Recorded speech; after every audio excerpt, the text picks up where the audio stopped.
Aboard the luxurious Riviera Express, a scream pierces the night. Madame Giselle Fournier, a retired opera singer, is found dead strangled in her locked compartment, a cryptic note clutched in her hand. The truth lies in Hercule Poirot. The world's greatest detective steps into a web of secrets. A sapphire necklace hides a deadly formula. A cigarette stub points to a desperate lord. And a shadowy figure haunts the train's corridors. As Poirot unravels lies, debts, betrayals, a dangerous plot of every passenger becomes a suspect. But who is the mastermind?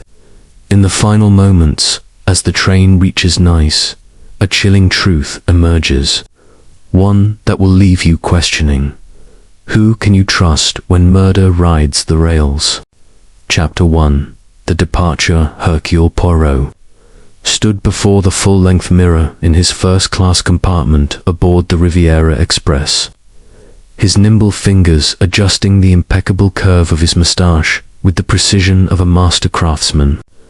The soft glow of the compartment's polished brass fittings cast a warm reflection, accentuating the fastidious elegance of his attire: a tailored charcoal suit, a crisp white shirt, and a silk tie of deepest burgundy, pinned with a discreet pearl.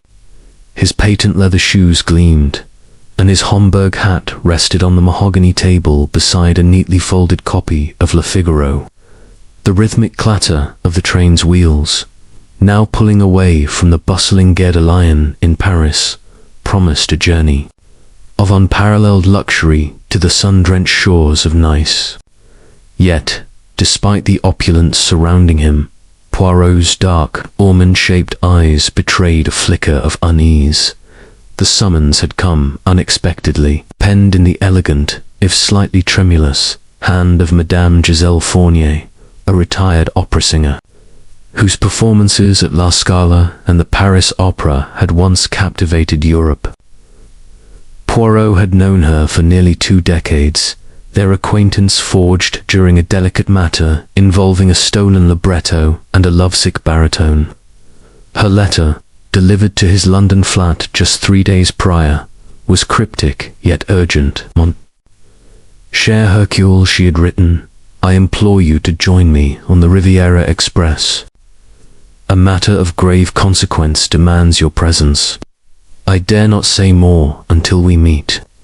The absence of detail, coupled with the faint quiver in her script, suggested a woman under considerable strain. Poirot, ever attuned to the subtleties of human behavior, had cancelled his engagements and booked passage at once. As the train gathered speed, its sleek blue and gold carriages slicing through the autumnal outskirts of Paris, Poirot stepped into the corridor, his cane tapping lightly against the plush carpet. The Riviera Express, a marvel of modern engineering, was a floating palace of Art Deco splendor. Crystal chandeliers swayed gently in the dining car, their prisms scattering light across damask tablecloths and silver cutlery. The scent of freshly brewed coffee mingled with the faint perfume of tuberose, wafting from a vase of flowers at the car's center. Poirot's gaze, sharp and discerning, swept over the passengers already seated for the afternoon tea service, each a potential piece in the puzzle he had yet to assemble. At a table near the window sat Lord Reginald Ashby, a British aristocrat, whose florid complexion and slightly dishevelled cravat hinted at a life of excess. His reputation as a gambler preceded him.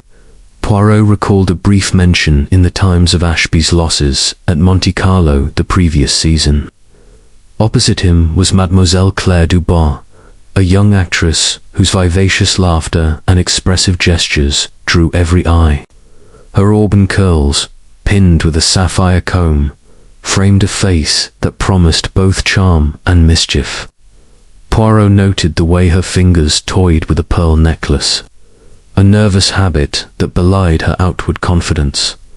Further along, Dr. Heinrich Vogel, a German physician, sat alone, his spectacles perched low on his nose as he pored over a leather-bound notebook.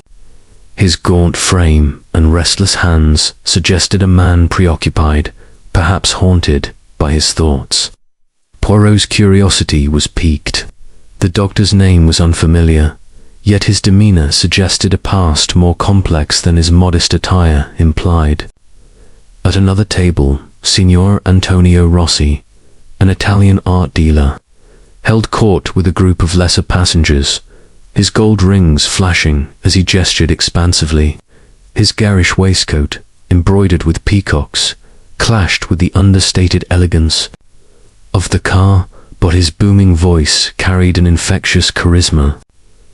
Poirot's attention, however, was drawn to a corner table, where Madame Giselle Fournier sat in quiet conversation with a woman of striking severity. Madame Fournier, though past her prime, retained the regal bearing of her stage days. Her silver hair was swept into an elegant chignon, and her emerald green gown, though simple, was cut with exquisite precision. Yet her face, once radiant, was now etched with lines of worry, and her hands, clasped tightly on the table, trembled slightly. Her companion, introduced by the conductor as Madame Helene Marchand, was a widow of considerable wealth. Her black silk dress, unrelieved by ornament, and her sharp, unyielding features gave her the air of a mourner at a funeral rather than a traveller on a luxury train. Poirot noted the tension between the two women, a silent current of discord that seemed to ripple beneath their polite exchange. The conductor, Monsieur Lefavre, a wiry man with a pencil-thin moustache and an air of quiet efficiency, approached Poirot with a deferential bow. "Monsieur Poirot, your table is ready," he said, gesturing toward a spot near the center of the car. Poirot nodded, but his eyes lingered on Madame Fournier. She had glanced in his direction, a fleeting look of recognition, but made no move to acknowledge him. This reticence, so unlike her usual warmth, deepened Poirot's sense of foreboding. Seated at his table, Poirot sipped his tisane, a blend of chamomile and lavender, and allowed his mind to roam. The Riviera Express was a microcosm of society, its passengers a tapestry of ambition, secrets, and desires. Lord Ashby's flushed cheeks suggested debts or drink, perhaps both. Mademoiselle Dubois's theatricality might mask a more calculated nature. Dr. Vogel's nervous scribbling hinted at a man wrestling with a discovery or a deception. Signor Rossi's ostentatious charm could conceal a sharper agenda. And Madame Marchand, with her cold, appraising stare, seemed a woman accustomed to command. As for Madame Fournier, her distress was palpable, yet she had chosen to conceal it from all but Poirot. Why? The afternoon passed in a blur of golden fields and quaint villages, the train's steady rhythm a counterpoint to Poirot's racing thoughts. He declined the offer of scones and clotted cream, preferring to observe rather than partake. Lord Ashby, after a heated exchange with a waiter over the vintage of his wine, retreated to the smoking car, his gait unsteady. Mademoiselle Dubois, now surrounded by admirers, recounted a tale of her latest triumph at the Théâtre des Champs-Élysées, her laughter ringing like a bell. Dr. Vogel, having closed his notebook, stared out the window, his expression unreadable. Signor Rossi, ever the showman, produced a sketchbook and began drawing caricatures of his fellow passengers, to their delight or discomfort. Madame Marchand, however, remained aloof, her conversation with Madame Fournier growing, increasingly strained, until the latter excused herself and retired to her compartment. Poirot, sensing an opportunity, followed at a discreet distance. The corridor was narrow, its walls panelled in rosewood and adorned with etched glass. Madame Fournier's compartment, number 7, was at the far end of the car.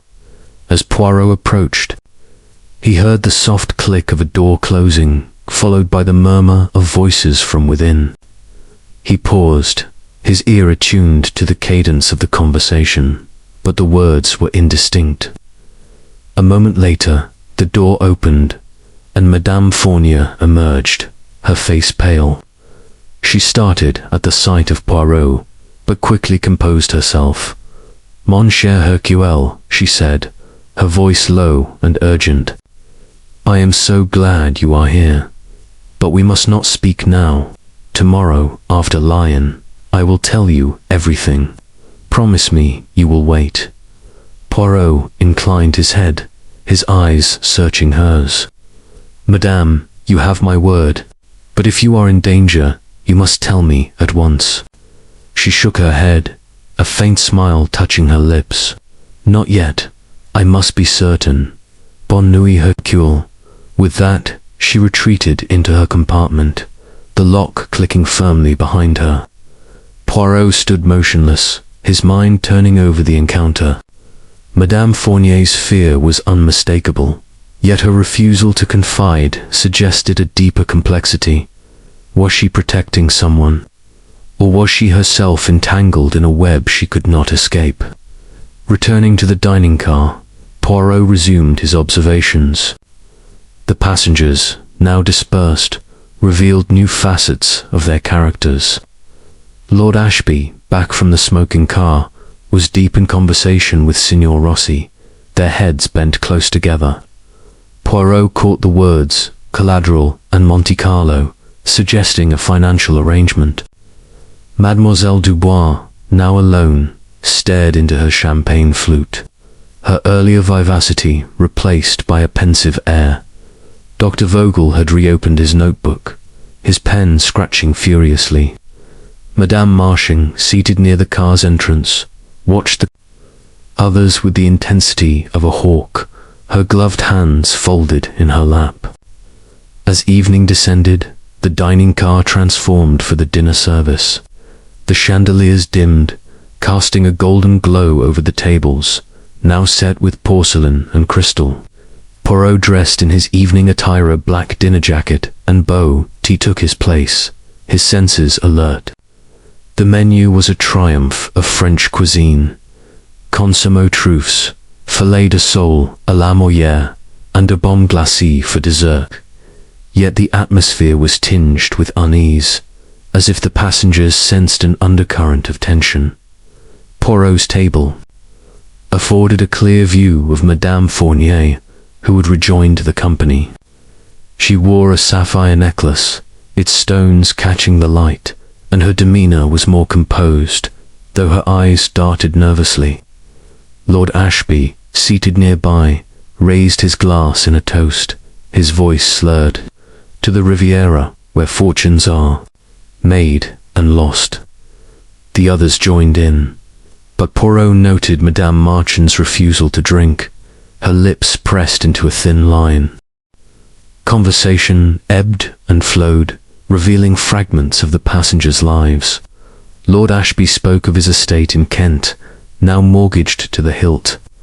Mademoiselle Dubois hinted at a scandal involving a rival actress. Dr. Vogel, when pressed, mentioned a scientific breakthrough, but quickly changed the subject. Signor Rossi regaled the table with tales of his art dealings, though Poirot detected a rehearsed quality to his anecdotes. Madame Fournier, unusually quiet, deflected questions about her recent travels, her fingers tracing the edge of her napkin as the meal concluded. Poirot lingered over his coffee, his mind cataloguing the evening's observations. The Riviera Express, for all its grandeur, was a stage for human frailty. Greed, ambition, fear. Each passenger carried a burden, and Madame Fournier's summons suggested that one of these burdens had turned deadly. Poirot's little grey cells, as he called them, were already at work, piecing together the fragments of a puzzle whose shape remained elusive. Retiring to his compartment, Poirot reviewed the day's events. The train, now plunging through the darkened countryside, was a world unto itself, its passengers bound by proximity and secrets. Madame Fournier's cryptic plea, the passengers' guarded interactions, the faint air of menacel pointed to a mystery that would test even Poirot's formidable intellect. As he extinguished his bedside lamp, the rhythmic clatter of the wheels lulled him into a light sleep, his mind alert for the first clue that would unravel the enigma of the Riviera Express. Chapter 2. The uneasy night the Riviera Express hurtled through the French night, its wheels singing a relentless lullaby against the tracks. Hercule Poirot, however, found sleep elusive. His compartment, a cocoon of polished wood and velvet upholstery, offered every comfort, yet his mind churned with the day's observations. Madame Giselle Fournier's cryptic summons, her palpable fear, and the enigmatic cast of passengers in the dining car had woven a tapestry of suspicion that demanded his attention.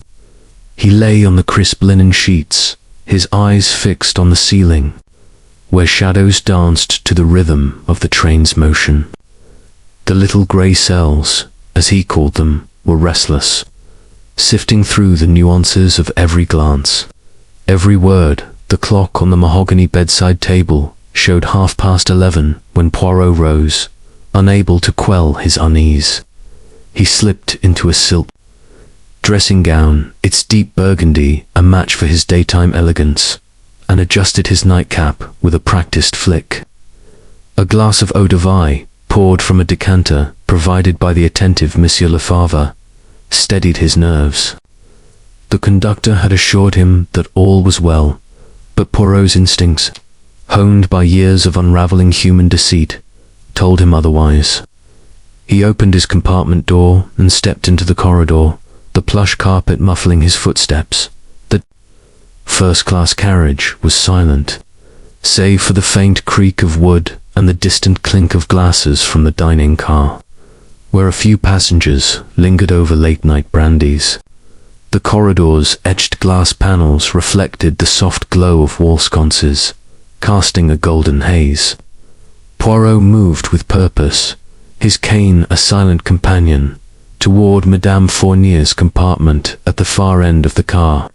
He paused outside number 7, listening for any sound within. The silence was absolute, yet it carried a weight that set his nerves on edge. He made a mental note to request a private word with her at the earliest opportunity. Come morning, as he turned to retrace his steps, a sharp cry pierced the stillness. A woman's voice, high and tremulous, from the direction of the second-class carriage. Poirot hastened toward the sound, his small frame moving with surprising agility. The corridor widened as he crossed into the less opulent section of the train, where brass gave way to polished steel and the carpets thinned. A small crowd had gathered outside a compartment door. Monsieur Lefebvre, his face pale beneath his cap, a stout porter clutching a lantern, and Mademoiselle Claire Dubois, the young actress, her auburn curls dishevelled and her eyes wide with terror. Monsieur Poirot, she gasped, clutching her shawl. I saw him, a man, a shadow lurking near Madame Fournier's door. He vanished into the darkness, but I swear he meant harm. Poirot's gaze sharpened. Calm yourself, mademoiselle. Describe this figure. Every detail, if you please. Her hands trembled as she spoke. It was dark, monsieur, but I saw his outline tall, perhaps with a long coat. He moved quickly, like a thief. I was returning from the dining car when I saw him near number 7. I screamed, and he fled toward the rear of the train. Monsieur Lefebvre, regaining his composure, confirmed that all first-class compartments were locked and secure. I checked Madame Fournier's door myself. Monsieur Poirot, he said. It is undisturbed. Perhaps mademoiselle was mistaken, a trick of the light. Poirot's mustache twitched. The light, monsieur, does not play tricks unless the mind permits it. Mademoiselle Dubois is not a woman given to hysterics, I think." He turned to the actress, who nodded vigorously, though her pallor suggested otherwise. "Show me where you stood, mademoiselle."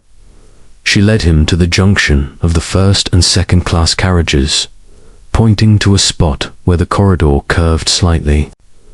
Poirot examined the area, his eyes scanning the carpet, the walls, the base of a sconce. A faint scuff mark on the floor, barely visible, caught his attention. A trace of mud, perhaps, or boot polish.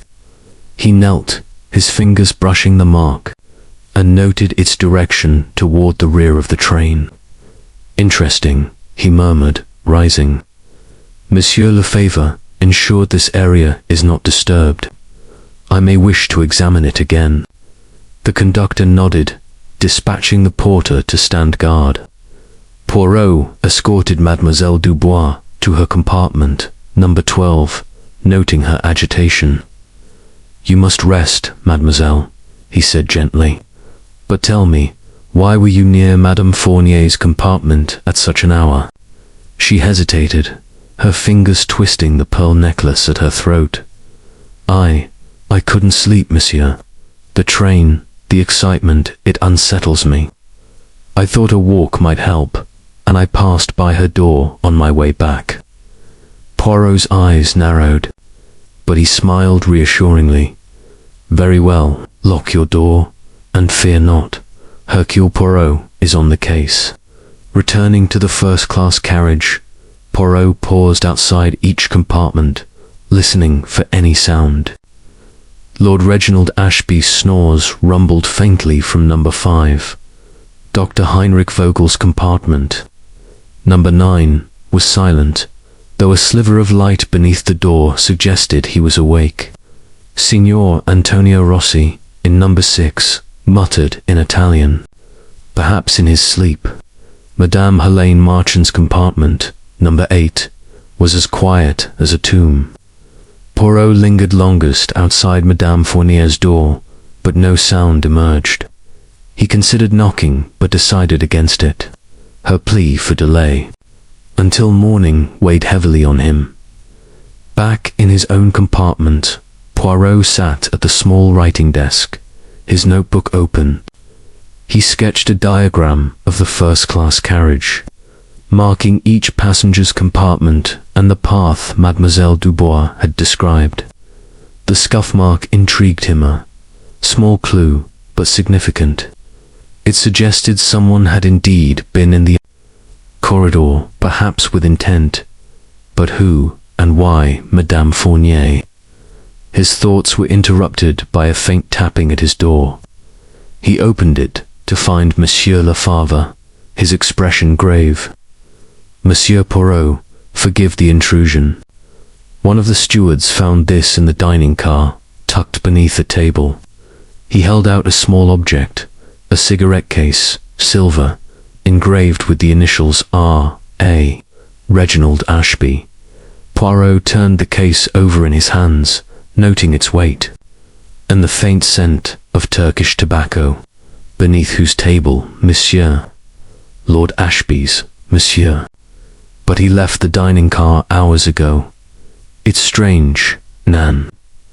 Perhaps he dropped it earlier. Perhaps, Poirot said, his tone neutral. Or perhaps it was placed there. "Merci, Monsieur Lefebvre. Keep this between us, for now."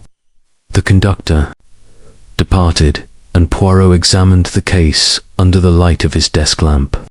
A single fingerprint smudged the surface, too indistinct to identify, but enough to confirm recent handling. He placed it in his valise, locking it securely. The cigarette case was a puzzle piece, but its place in the larger picture remained unclear as the night deepened. Poirot reviewed his notes. Mademoiselle Dubois's sighting, the scuff mark. The cigarette cassole pointed to activity in the shadows of the Riviera Express. He recalled the dining car conversations, Lord Ashby's boasts of gambling prowess tinged with desperation. Mademoiselle Dubois's flirtations, masking a deeper unease. Dr. Vogel's cryptic references to his work, Signor Rossi's flamboyant tales, perhaps too polished, and Madame Marchand's icy reserve, her eyes missing nothing. Madame Fournier's silence at dinner, her nervous glances, suggested she knew something or someone that posed a threat. Poirot closed his notebook and extinguished the lamp. The train's rhythm, once soothing, now seemed to pulse with menace. He lay down, his mind alert, and resolved to speak with Madame Fournier at dawn. Whatever her secret, it could not wait beyond Lion. As he drifted into a fitful sleep, the image of a shadowy figure lingered, a spectre of danger aboard the Riviera Express. Chapter 3. The body, the Riviera Express, bathed in the pale light of dawn, steamed steadily toward Lion, its polished exterior cutting through the mist that clung to the rain valley. Hercule Poirot, roused early by the restless energy of his little grey cells, dressed with his customary precision, a charcoal suit, a starched shirt, and a tie of muted silver. It's not as flawless as his reasoning. The events of the previous night, Mademoiselle Claire Dubois's sighting of a shadowy figure, the scuff mark in the corridor, and the discovery of Lord Reginald Ashby's cigarette case had sharpened his senses. Yet it was Madame Giselle Fournier's cryptic plea that weighed most heavily on his mind. Her insistence on delaying their discussion until after Lion suggested a secret too perilous to share lightly. Poirot stepped into the corridor, his cane tapping softly against the carpet, and made his way to the dining car. The air was fragrant, with the aroma of fresh croissants and coffee, but the usual hum of morning conversation was absent. The passengers, seated at their tables, wore expressions of unease, their voices hushed. Monsieur Lefebvre, the conductor, stood near the entrance, his face ashen, his hands clasped tightly behind his back. Poirot's keen eyes noted the absence of Madame Fournier, and a cold premonition gripped him.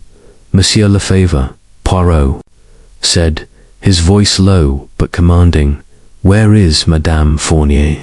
She's not at breakfast."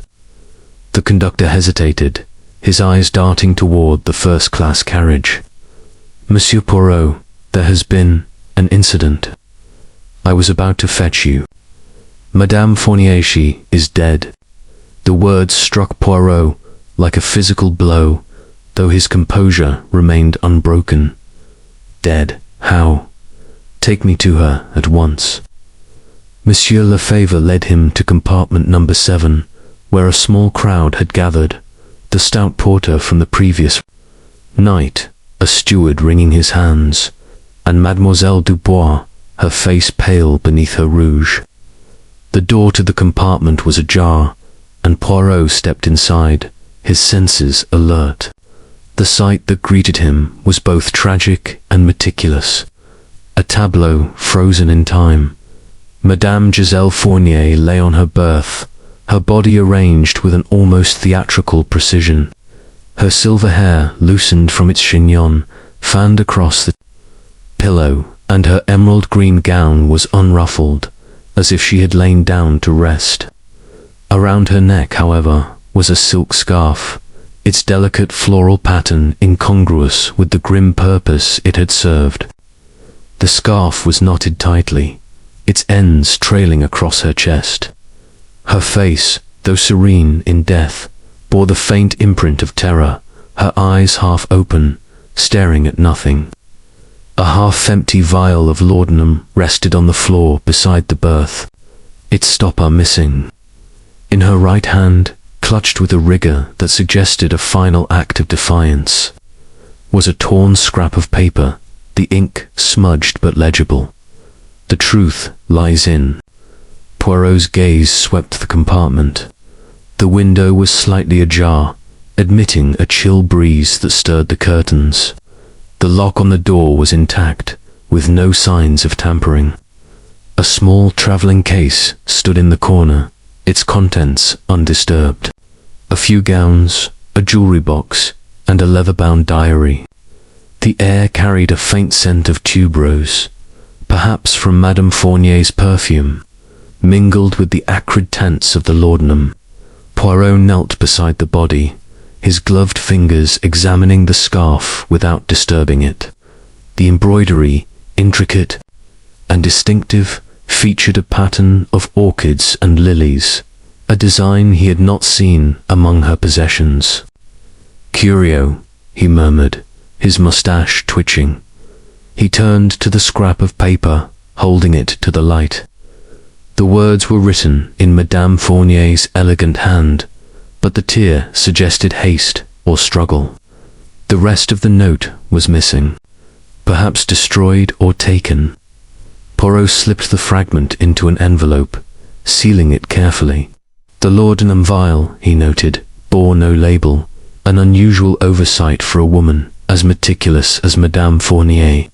He rose, his mind cataloguing every detail: the locked door, the open window, the scarf, the vial, the torn note. A puzzle was taking shape, its pieces scattered but tantalizingly close.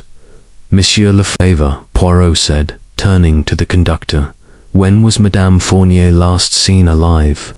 "Last night, monsieur, after dinner. She retired to her compartment. Around 10 o'clock. I checked the corridor at 11, as is my custom, and all was quiet. And the window," Poirot gestured toward the narrow opening. "Was it open then?" Lefebvre shook his head. "I cannot say, monsieur. I did not enter the compartment. But the train has not stopped since Paris, so no one could have entered." From outside, Poirot's eyes narrowed. No one, perhaps, unless they were already aboard. "Seal this compartment, monsieur. No one is to enter without my permission. And summon the passengers to the dining car. I must speak with them." As Lefebvre hurried to comply, Poirot lingered, his gaze returning to Madame Fournier. Her death was no accident, he was certain. The scarf, the laudanum, the note all pointed to murder, carefully staged to suggest otherwise. But why, and by whom? The shadowy figure Mademoiselle Dubois had seen loomed large in his thoughts, as did the cigarette case found under Lord Ashby's table. The dining car, when Poirot entered, was a study in strained civility. Lord Reginald Ashby sat slumped in his chair, his eyes bloodshot, a glass of brandy untouched before him. Mademoiselle Dubois, her earlier terror replaced by a theatrical grief, dabbed at her eyes with a lace handkerchief. Dr. Heinrich Vogel clutched his coffee cup, his knuckles white, while Signor Antonio Rossi gestured animatedly, protesting his shock before anyone had asked. Madame Helene Marchang, seated apart, was a portrait of icy composure, her black silk dress absorbing the light, her gaze fixed on some distant point. Poirot took his place at the head of the car, his small frame commanding attention. "Madame, et messieurs," he began, his voice clear and measured. "A tragedy has occurred. Madame Giselle Fournier has been found dead in her compartment, the victim of foul play. I, Hercule Poirot, will uncover the truth. Each of you will be questioned, and I advise you to speak honestly. The Riviera Express carries a murderer, and I will not rest until they are found." A ripple of unease passed through the group. Lord Ashby's hand trembled, spilling brandy on the tablecloth. Mademoiselle Dubois gasped, her handkerchief fluttering to the floor. Dr. Vogel's spectacles slipped down his nose, and he pushed them up with a nervous jerk. Signor Rossi's protests grew louder, while Madame Marchand's lips curled in a faint, inscrutable smile. Poirot began with Mademoiselle Dubois, drawing her aside. "Mademoiselle, your sighting last night, Tell me again, every detail." She recounted the shadowy figure, her voice quavering but consistent. A tall silhouette, a long coat, a swift retreat toward the rear of the train. Poirot noted her emphasis on the figure's height, which ruled out Dr. Vogel's slight frame, but not Lord Ashby or Signor Rossi. "And you saw nothing else? No face, no distinguishing mark?" "Nothing, monsieur. It was too dark, but I felt a menace, you understand." Poirot nodded, dismissing her gently. He turned to Lord Ashby, whose florid face had taken on a sickly hue. "My lord, your cigarette case was found in the dining car, beneath your table. Yet you left hours before. Explain." Ashby blustered, his voice thick with indignation. "I must have dropped it earlier. I was in my compartment all night, Poirot. Ask my valet, Jenkins." Poirot made a mental note to do so. He moved to Dr. Vogel, whose nervous fidgeting had intensified. "Doctor, you were awake late last night. Nan, what kept you from sleep?" Vogel hesitated, his eyes darting to the others. "I was reviewing my notes, monsieur. Medical research, nothing more. And Madame Fournier, did you speak with her yesterday?" "A brief greeting, nothing more," Vogel said quickly, too quickly. Signor Rossi, when questioned, claimed no knowledge of the night's events, though his flamboyant gestures seemed forced. "I slept like a bambino, Monsieur Poirot. This tragedy shocks me." Madame Martian, last to be questioned, met Poirot's gaze with unwavering calm. "I retired early, monsieur. I heard nothing, saw nothing. Madame Fournier and I were acquaintances, nothing more." Poirot dismissed the passengers, his mind racing. The scarf, the laudanum, the note, the locked door, the open window all pointed to a calculated act. The shadowy figure suggested an intruder, yet the locked compartment implied an inside job. And the cigarette case, had it been dropped carelessly or placed to incriminate? As the train neared Lyon, Poirot resolved to examine Madame Fournier's diary and jewelry box, sensing that the key to her death lay hidden among her possessions. The Riviera Express, once a symbol of luxury, was now a stage for murder, and Hercule Poirot would not rest until the curtain fell on the guilty. Chapter 4. The Little Grey Cells. The Riviera Express steamed onward through the rolling hills of central France, its whistle piercing the morning air as it approached Lyon. Within the confines of the first-class carriage, Hercule Poirot sat at the small writing desk in his compartment, his notebook open before him, its pages filled with precise, angular script. The discovery of Madame Giselle Fournier's body strangled with a silk scarf, a vial of laudanum at her side, and a torn note clutched in her hand, had transformed the luxurious train into a labyrinth of suspicion.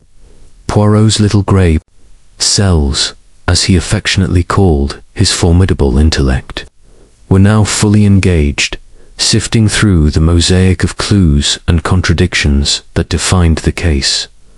The compartment, with its polished mahogany and velvet drapes, was a sanctuary of order amidst the chaos of murder. Poirot sipped a tisane of verbena, its delicate aroma calming his senses, and reviewed his notes. The locked door of Madame Fournier's compartment suggested an intimate crime, yet the slightly ajar window hinted at an external intruder on impossibility, as the train had not stopped since Paris. The silk scarf, with its rare orchidandly embroidery, was not among her possessions, raising questions of its origin. The laudanum vial, unlabeled, was an anomaly for a woman of her meticulous habits, and the note "The truth lies in" was a tantalizing fragment, its completion perhaps the key to her death. Mademoiselle Claire Dubois's sighting of a shadowy figure, Lord Reginald Ashby's misplaced cigarette case, and the guarded demeanours of Dr. Heinrich Vogel, Signor Antonio Rossi, and Madame Holne Marshing added layers to the puzzle. Poirot closed his eyes, his fingers steepled, and allowed his mind to wander through the events of the past 24 hours. Madame Fournier's cryptic summons, her refusal to speak until after Lion, and her evident fear suggested she had uncovered a secret worth killing for. The passengers, each with their own motives and secrets, were pieces on a chessboard, and Poirot was determined to discern the player behind the fatal move. A knock at the door interrupted his reverie. Monsieur Lefavre, the conductor, entered, his face a mask of professional calm. Monsieur Poirot, you requested access to Madame Fournier's belongings. They are in the train's safe, as per her instructions. Shall I bring them? Oui, monsieur. At once, Poirot replied, rising, and ensure we are not disturbed. Lefavre returned with a small travelling case, which Poirot opened on the desk. Inside were a few elegantly folded gowns, a jewellery box, and a leather-bound diary secured with a brass clasp. Poirot began with the diary, his gloved fingers turning the pages with care. The entries, written in Madame Fournier's elegant hand, chronicled her recent travels, performances in Vienna, a holiday in Capri, and a mysterious meeting in Paris with H.M. Initials that matched Madame Helene Marshing. One entry, dated 3 days before the journey, stood out. I have seen the proof. It is worse than I feared. I must act, but at what cost? The ambiguity frustrated Poirot, but it confirmed his suspicion that Madame Fournier had been entangled in a dangerous affair. The jewelry box yielded a sapphire necklace, its stones glinting in the morning light, but no scarf matching the one used in the murder. Poirot closed the case, his mind turning to the passengers. He summoned them one by one to the dining car, now cleared of breakfast service, its tables bare save for a single vase of roses. The atmosphere was heavy, the passengers' faces etched with varying degrees of fear, defiance, and curiosity. Lord Reginald Ashby was first, his florid complexion heightened by agitation. This is preposterous, Poirot, he blustered, adjusting his cravat. I barely knew the woman. Why drag me into this? Poirot fixed him with a piercing gaze. My lord, you owed Madame Fournier a considerable sum from a card game in Monte Carlo, Nan. Debts can drive men to desperate acts. Ashby's eyes widened, then narrowed. She mentioned that, did she? Yes, I owed her £5,000. If you must know, but I was arranging payment. I'd no reason to harm her. And your cigarette case, found beneath your table after you left the dining car. How do you explain this? I told you, I dropped it. Ashby's voice rose, then faltered. Or perhaps someone took it. My valet, Jenkins, might have seen something. Poirot dismissed him, noting the sweat beating on his brow. Next was Mademoiselle Claire Dubois, her theatrical poise strained but intact. She sank into a chair, her auburn curls framing a face pale with grief for artifice. Mademoiselle, Poirot began gently. You saw a figure near Madame Fournier's compartment, but you also knew her disapproval of your liaison with a certain married director. Did this cause friction? Her eyes filled with tears, though Poirot noted their rapid onset. She was like a mother to me, monsieur, always advising, sometimes scolding. Yes, she disapproved of André, but I loved her still. I swear I saw that man in the corridor. Poirot nodded, his expression unreadable. And this Andre, might he have enemies who wished to silence Madame Fournier? She hesitated, her fingers twisting her pearl necklace. I don't know. Andre is ambitious, but not violent. Dr. Heinrich Vogel followed, his gaunt frame hunched as if bearing an invisible weight. His spectacles magnified his nervous eyes, which avoided Poirot's gaze. Dr. Poirot said, "You spoke little with Madame Fournier, yet your compartment showed light late last night. What occupied you?" "My research," Monsieur Vogel replied, his voice clipped. "A medical matter, nothing to do with her." "And yet," Poirot pressed, "you had a disagreement with Madame Fournier, Nan. Something professional, perhaps." Vogel's hands clenched. She questioned my methods once, in Vienna. A trivial matter, long forgotten. Poirot's mustache twitched.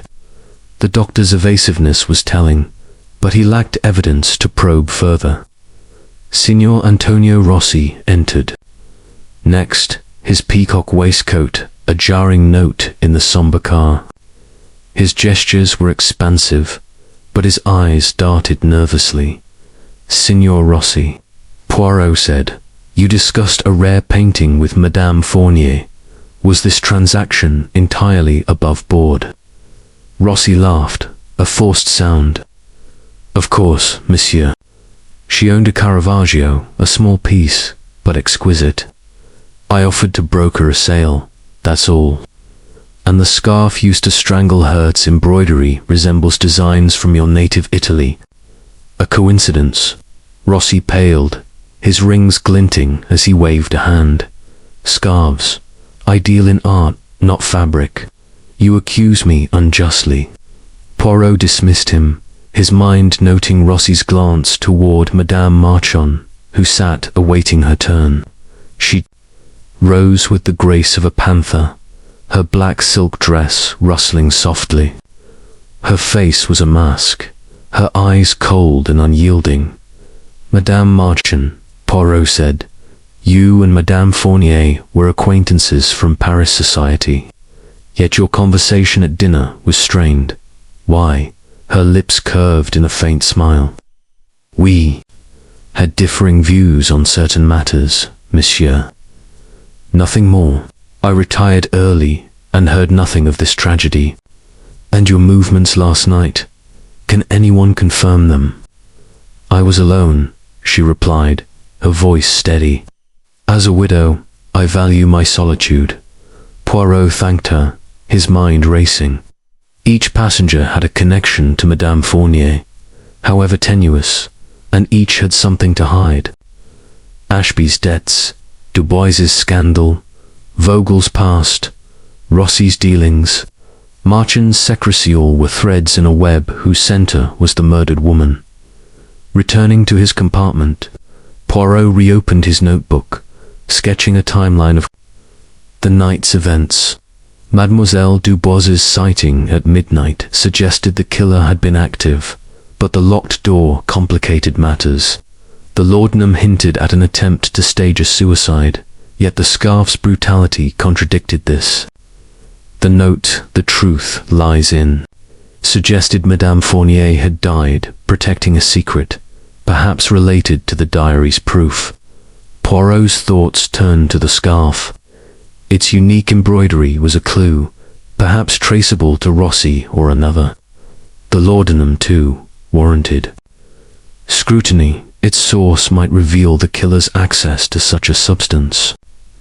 As for the cigarette case, it implicated Ashby, but its placement felt too convenient, as if designed to mislead. The train's whistle signaled their approach to Lyon, where the French police would board to formalize the investigation.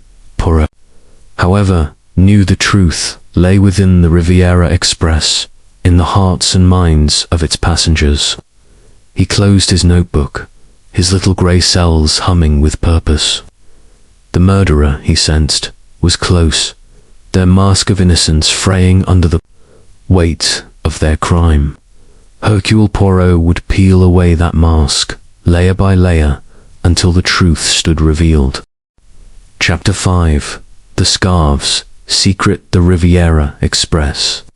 Its polished blue and gold carriages, gleaming under the midday sun, steamed past Lyon, the Rain River glinting like a ribbon of silver alongside the tracks. Hercule Poirot stood in the corridor of the first-class carriage, his gloved hands clasped behind his back, his dark eyes fixed on the passing landscape. The murder of Madame Giselle Fournier strangled with a silk scarf, a vial of laudanum at her side, and a torn note bearing the words "The truth lies in," had cast a pall over the train's opulence. Poirot's little grey cells, ever active, were piecing together the puzzle. The locked compartment, the open window, Mademoiselle Claire Dubois's shadowy figure, Lord Reginald Ashby's cigarette case, and the guarded secrets of Dr. Heinrich Vogel, Signor Antonio Rossi, and Madame Helene Marching. The scarf, with its intricate orchidandlily embroidery, had emerged as a pivotal clue. Its presence around Madame Fournier's neck, alien to her possessions, suggested a deliberate choice by the killer. Poirot, returning to his compartment, retrieved his notebook and sketched the scarf's pattern from memory, noting its delicate craftsmanship. Such a design, he mused, was not mass-produced. It bore the mark of an artisan, perhaps from Italy, where such textiles were prized. Signor Rossi, the flamboyant art dealer, had piqued his interest during questioning, his nervous glance toward Madame Marching hinting at a connection yet to be uncovered. Poirot summoned Monsieur Lefebvre, the conductor whose efficiency had proven invaluable. "Monsieur Lefebvre," he said, his voice measured, "I require your assistance. The scarf used in the crime, have you seen its like among the passengers' belongings? Or perhaps in the train's lost property?" Lefebvre shook his head, his pencil-thin moustache quivering slightly. "Nan, Monsieur Poirot, it is most distinctive. I have never seen such a scarf aboard the Riviera Express, but I will inquire among the staff." "Bon," Poirot replied. "And one more thing. Madame Fournier requested extra security for her compartment, citing a fear of theft. What precisely did she say?" Lefebvre hesitated, recalling the conversation. "She spoke of valuables, monsieur, her jewelry," she said. But her tone, it was anxious, as if the jewelry was a pretext. "She asked that I patrolled the corridor more frequently at night." Poirot's moustache twitched. A pretext, indeed. Madame Fournier's fear was not of theft, but of something or someone far more dangerous. He dismissed Lefebvre and made his way to the dining car, where the passengers were gathered for luncheon, their appetites subdued by the morning's grim discovery. The car, with its crystal chandeliers and damask tablecloths, was a study in forced civility. Lord Ashby, his florid face flushed from wine, spoke loudly of his innocence to anyone who would listen. Mademoiselle Dubois, her vivacity dimmed, picked at her soul moineer, her eyes darting nervously. Dr. Vogel, his notebook absent for once, stared at his plate, his gaunt features drawn. Signor Rossi, ever the showman, attempted to lighten the mood with a tale of a Venetian art auction, but his laughter rang hollow. Madame Marching, seated alone, sipped her water, her black silk dress a stark contrast to the car's warmth, her gaze as impenetrable as ever. Poirot took his place, declining the menu in favor of a simple consomme, and observed, his attention returned to Rossi, whose gold rings flashed as he gestured. During their earlier questioning, Rossi had admitted to selling scarves as part of his art dealership, a sideline to his trade in paintings and sculptures. Poirot resolved to press him further after luncheon. Poirot invited Rossi to the lounge car, a quieter space with leather armchairs and a panoramic window. The Italian's peacock waistcoat clashed with the understated elegance, but his charm was undimmed. "Monsieur Poirot," he began, preempting the detective, "I am a man of business, not murder. Why do you single me out?" Poirot's eyes gleamed. "Signor Rossi, the scarf that killed Madame Fournier bears an embroidery of orchids and lilies, a design you admitted to selling. Tell me, to whom did you sell such a scarf?" Rossi's smile faltered, his hands fidgeting with a ring. "Scarves, yes, I sell many, from Florence, Milan, beautiful pieces, but I do not recall that exact design. My clients are many, monsieur. Yet you glanced at Madame Marching during our last conversation," Poirot said softly. "Was it she who purchased such a scarf, or perhaps you gave it to her?" Rossi's face drained of color. No, you misunderstand, Madame Marching. She is a client, nothing more. We discussed art, not scarves, I swear it." Poirot leaned forward, his voice like velvet over steel. "Signor, a woman is dead, and lies will not shield you. If you sold or gave that scarf, speak now." Rossi slumped, his bravado crumbling.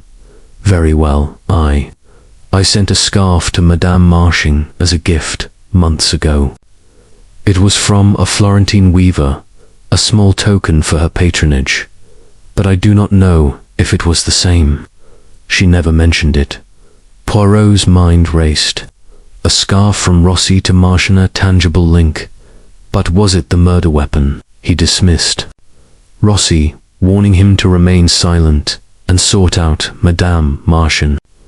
She was in her compartment, number 8, seated at a small desk, writing in a ledger.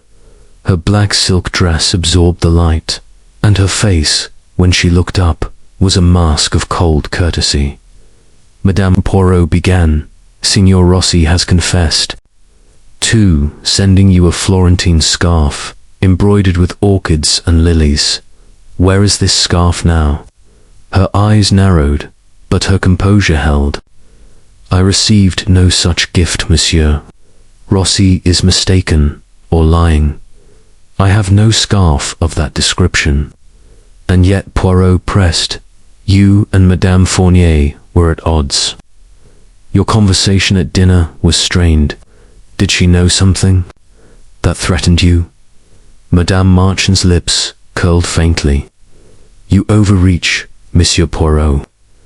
Giselle and I had our differences, but they were trivial. I have nothing to hide." Poirot thanked her, his expression unreadable, but his suspicions deepened. Marching's denial was too swift, too absolute. He returned to the dining car, where Monsieur Lefebvre awaited with news. "Monsieur, I spoke with the steward who cleaned Madame Fournier's compartment before Paris. He recalls seeing a scarf in her traveling case-knot, the one used in the crime, but a plain silk one. It is missing now, missing." Poirot's eyes gleamed. "Then the killer may have taken it, replacing it with the embroidered scarf. A deliberate act, monsieur, to mislead or to incriminate." His thoughts turned to the passenger manifest, which Lefebvre had provided earlier. A discrepancy caught his eye. Dr. Vogel had boarded under the name Heinrich Vogel, but a notation in the conductor's log referenced a passport bearing the name Hans Krieger. Poirot's memory stirred Krieger, a German chemist disgraced after a laboratory accident in Munich. He resolved to confront the doctor. Summoning Vogel to the lounge car, Poirot wasted no time. "Dr. Krieger," he said, noting the man's flinch, "why do you travel under a false name?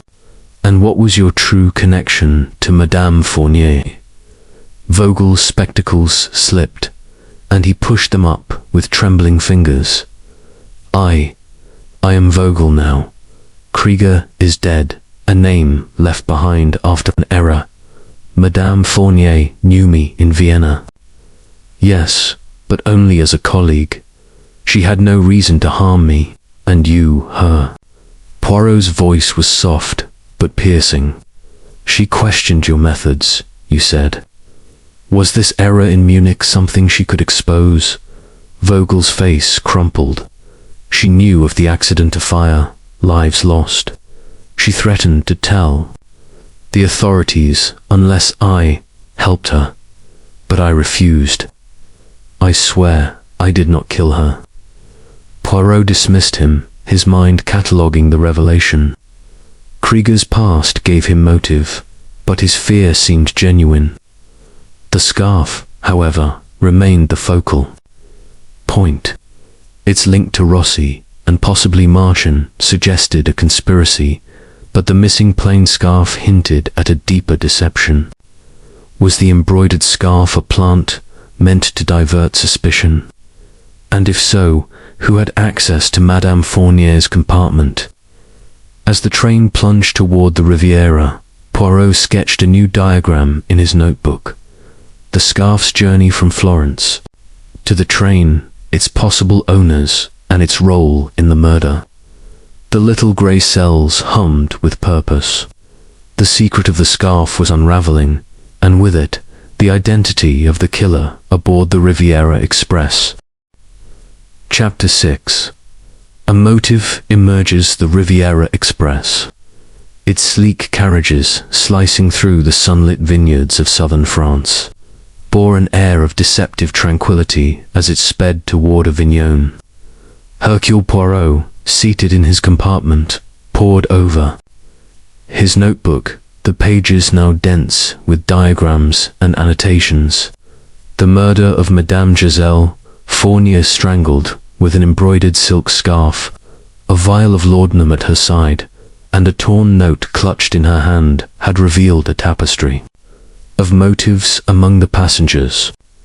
The scarf's link to Signor Antonio Rossi, and possibly Madame Helene Martian, pointed to a calculated act, while Dr. Heinrich Vogel's alias as Hans Krieger suggested a past ripe for blackmail. Mademoiselle Claire Dubois's shadowy figure, and Lord Reginald Ashby's cigarette case added further layers to the enigma.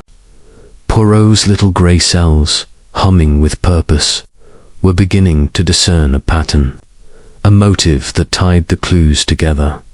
The morning's revelations weighed heavily.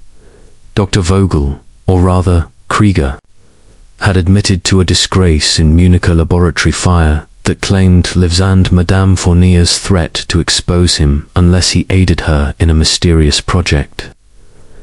The nature of this project remained elusive, but Poirot sensed it was central to her death. The scarf, with its orchidandly embroidery, traced back to Rossi's Florentine connections, and his claim of gifting one to Madame Marching raised questions of her involvement. The missing plain scarf from Madame Fournier's case suggested a deliberate swap, a ploy to mislead or incriminate. Poirot closed his notebook, his eyes narrowing. The killer, he deduced, was not merely opportunistic but cunning, weaving a web of misdirection. He stepped into the corridor, the rosewood paneling and etched glass reflecting the train's opulence, now tainted by murder. The dining car, where passengers gathered for an early luncheon, was a stage for veiled tensions. Lord Ashby, his cravat askew, argued loudly with a waiter over a delayed dish, his bluster masking unease. Mademoiselle Dubois, her auburn curls pinned tightly, sipped tea with an air of forced calm, her eyes darting to the others. Dr. Vogel, his spectacles fogged from the car's warmth, scribbled in his notebook, his fingers trembling. Signor Rossi, his peacock waistcoat, a splash of colour, regaled a reluctant table with tales of Venetian art, though his laughter was strained. Madame Martian, seated apart, observed with the detachment of a chess master, her black silk dress absorbing the light. Poirot, declining a meal, took a seat near the window, his tisane of chamomile providing a moment's respite. His attention was drawn to an exchange in the corridor, just audible over the clatter of cutlery. Lord Ashby, his voice low but heated, confronted Madame Marching outside the dining car.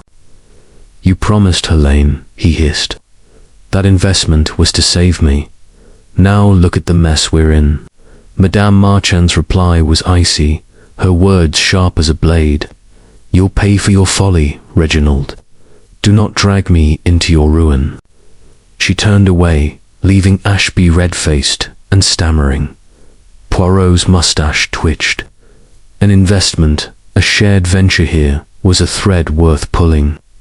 He recalled Ashby's admission of owing Madame Fournier £5,000 from a Monte Carlo card game.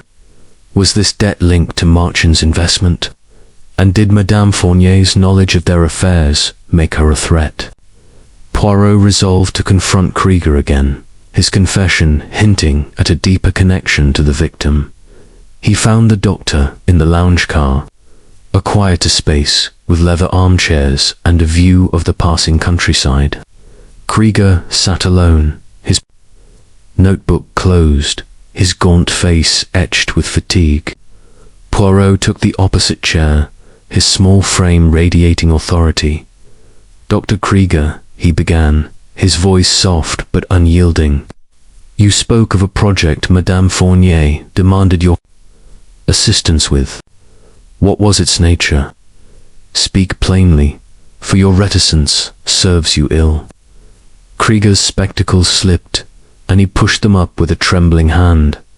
"Monsieur Poirot, I cannot be certain." She spoke of a formula, a chemical compound she believed I could perfect.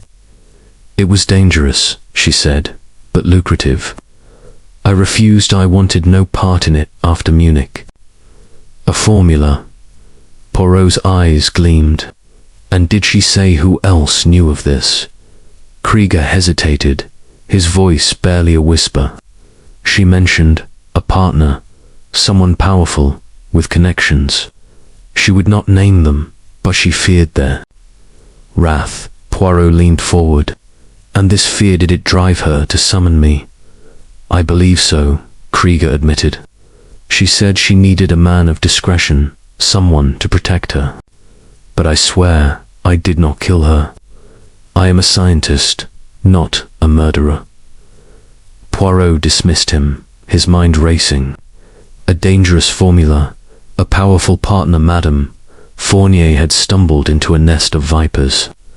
The investment between Ashby and Marchand suggested a financial motive, but Krieger's revelation pointed to something more sinister, perhaps scientific or industrial. Poirot recalled the laudanum vial, its lack of a label suggesting it was procured illicitly. Could Krieger, with his chemical expertise, have supplied it? Or was it another passenger, leveraging the drug to stage a suicide?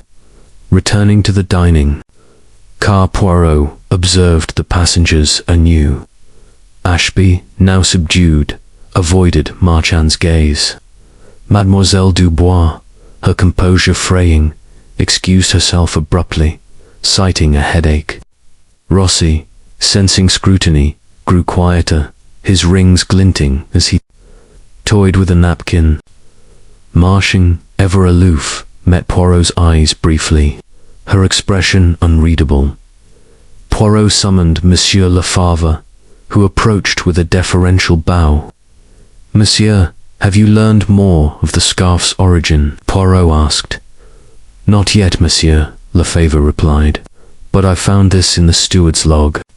He handed Poirot a slip of paper, a record of luggage inspections at Paris. Madame Fournier's case had contained a plain silk scarf, as the steward had noted, but also a small locked box, not mentioned in the initial inventory. A locked box. Poirot's interest quickened. "Where is it now?" "In the safe, monsieur." "I can retrieve it." "Do so," Poirot said, "and check the passenger manifest again. Any discrepancies, however small, must be reported." Lefebvre departed, and Poirot returned to his compartment, his mind weaving the new clues into the tapestry. The locked box could hold the key to Madame Fournier's proof, perhaps linked to Krieger's formula or Ashby's debts. The scarf, meanwhile, pointed to Rossi and Marching, but its presence in the compartment suggested a third party, someone with access to Madame Fournier's belongings. Mademoiselle Dubois's sighting of the shadowy figure remained a puzzle. Was it a real intruder or a fabrication to divert suspicion? As the train neared Avignon, Poirot sketched a new diagram, a web connecting the passengers, with Madame Fournier at its center. Ashby's debts, Marchand's investment, Krieger's formula, Rossi's scarf, Dubois's liaison, each was a thread, but the motive was emerging. Madame Fournier had uncovered a scheme, perhaps financial, perhaps scientific, that threatened powerful interests.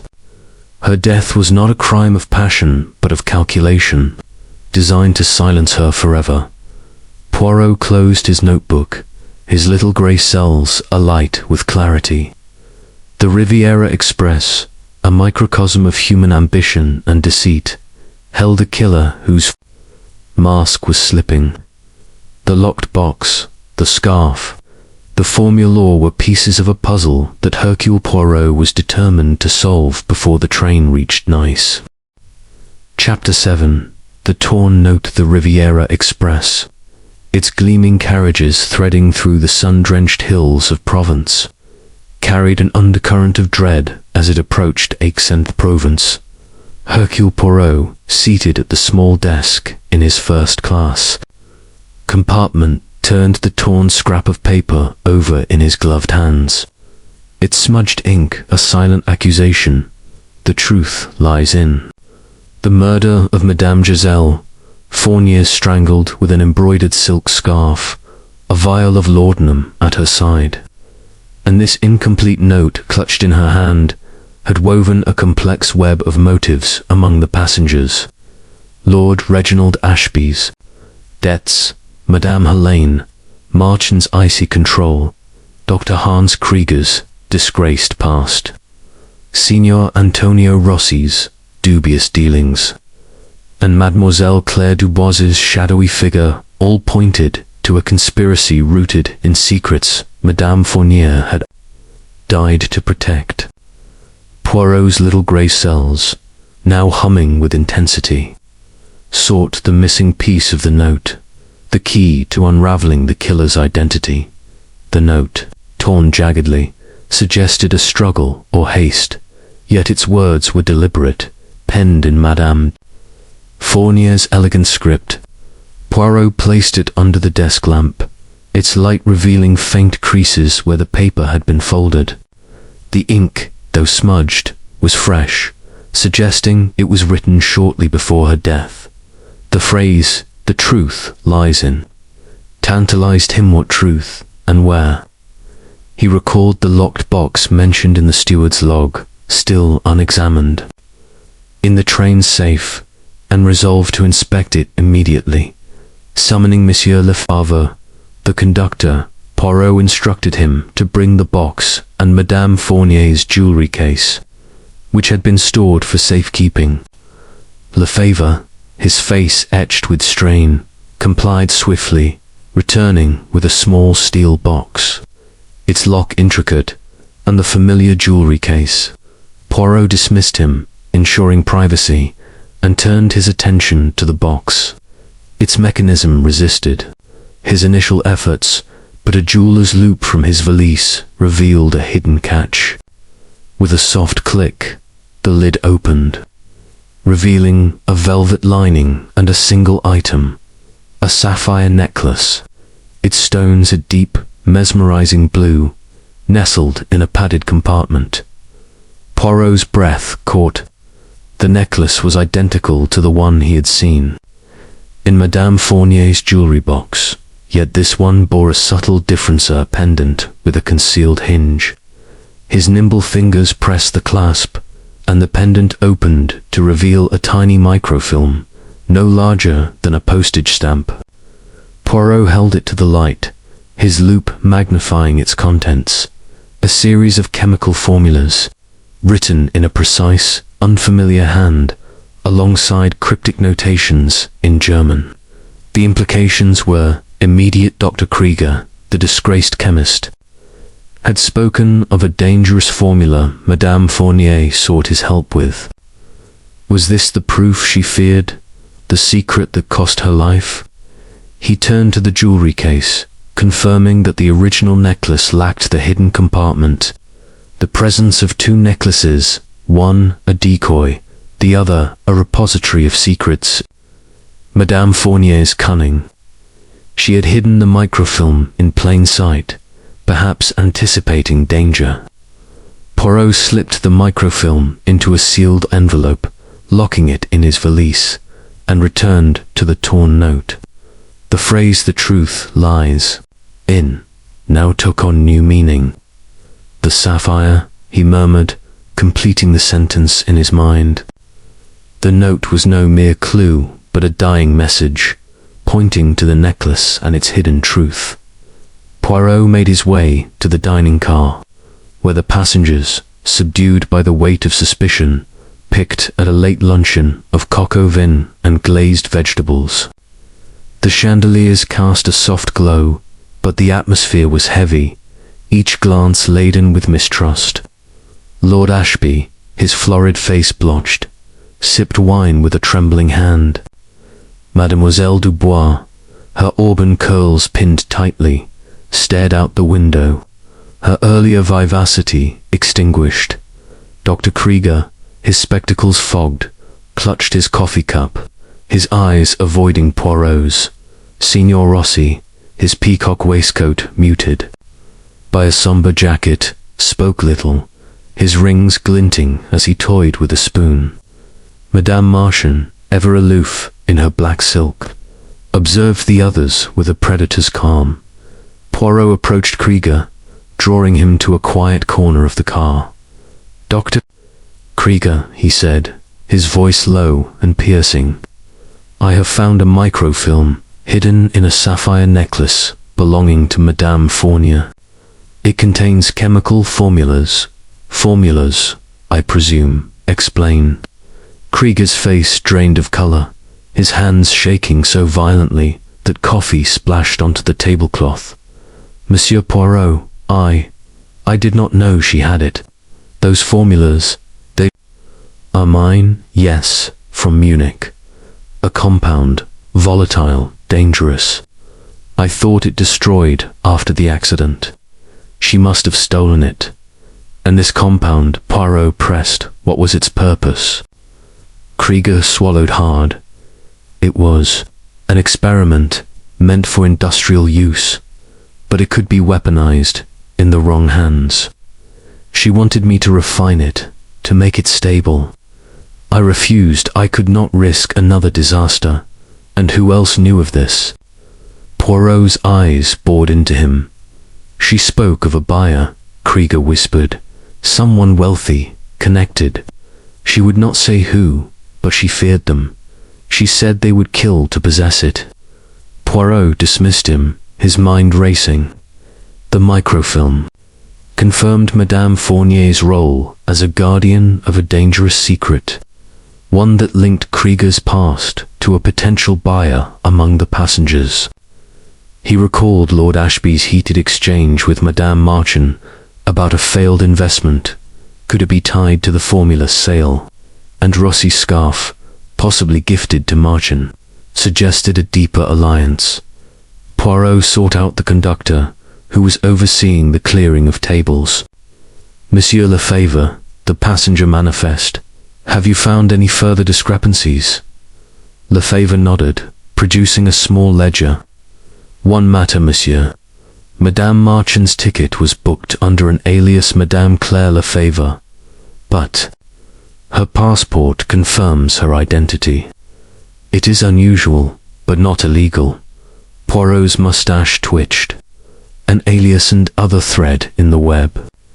He thanked Lefebvre and returned to his compartment, where he sketched a new diagram, the microfilm at the center, with lines radiating to Krieger, Marchang, and the unknown buyer. The torn note, he realized, was Madame Fournier's final act of defiance, pointing to the sapphire as the key to her killer's motive. In the lounge car, Poirot overheard a hushed conversation between Mademoiselle Dubois and a steward, her voice trembling. "I saw him again, last night, near the baggage car," she said. "The same figure, I swear." The steward reassured her, but Poirot noted the detail.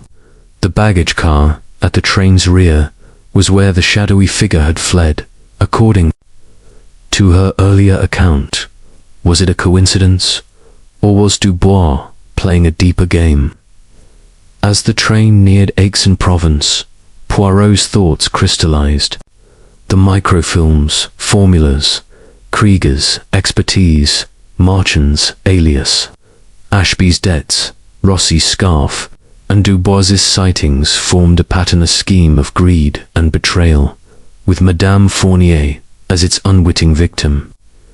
The torn note had revealed its secret, but the killer remained hidden, their identity cloaked in the train's luxurious facade. Poirot closed his notebook, his little grey cells alight with determination. The Riviera Express was a stage, and the next act would bring him closer to the truth. Chapter 8. The shadowy figure, the Riviera Express. Its polished carriages gleaming under the Provençal sun steamed toward Marseille. The Mediterranean's azure promise just beyond the horizon. Hercule Poirot stood in the corridor of the first class carriage, his gloved hands clasped behind his back, his dark eyes reflecting the passing olive groves. The murder of Madame Giselle Fournier strangled with an embroidered silk scarf, a vial of laudanum at her side, and a torn note revealing a microfilm hidden in a sapphire. Necklace had exposed a web of greed and deception.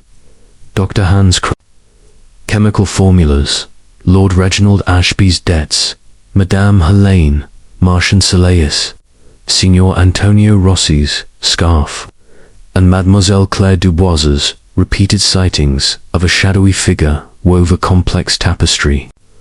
Poirot's little grey cells, ever vigilant, now focused on the elusive figure, a spectre haunting the train's corridors and Mademoiselle Dubois's tales. The microfilm, with its volatile formulas, confirmed Madame Fournier's role as a guardian of a dangerous secret, one that linked Krieger's disgraced past to a potential buyer among the passengers. The torn note, "The truth lies in the sapphire," had pointed to the necklace.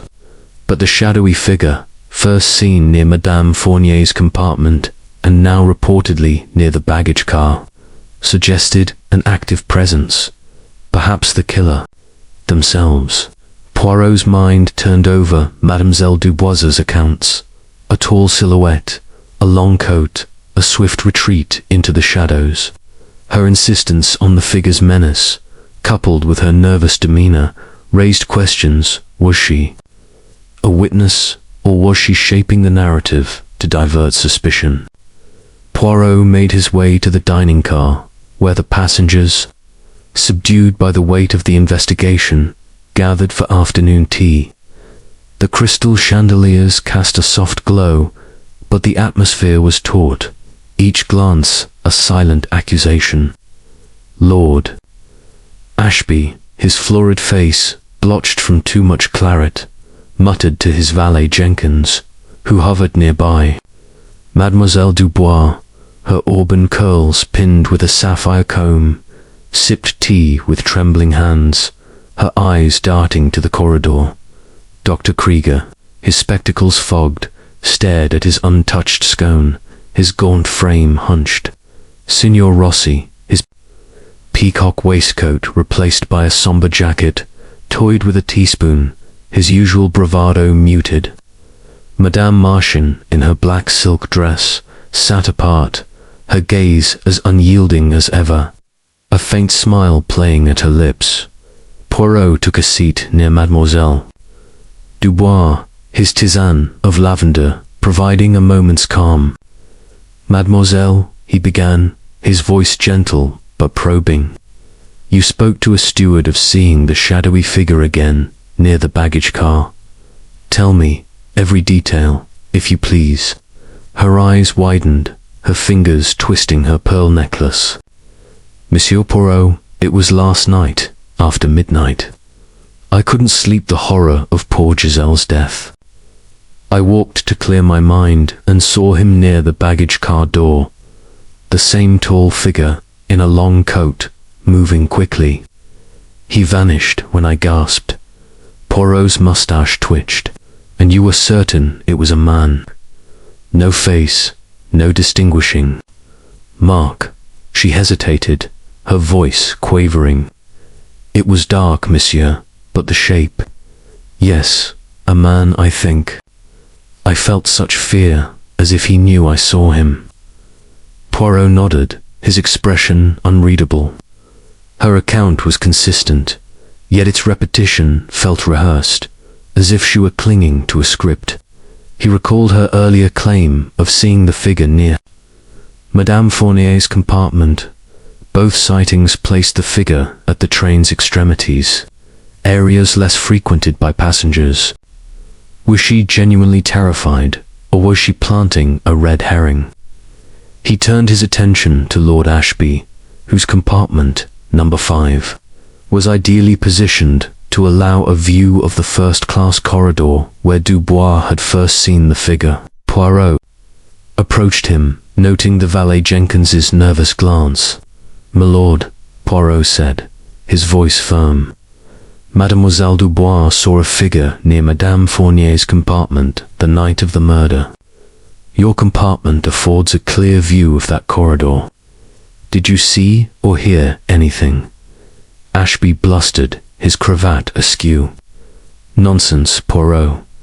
I was asleep, dead to the world. Asked Jenkins.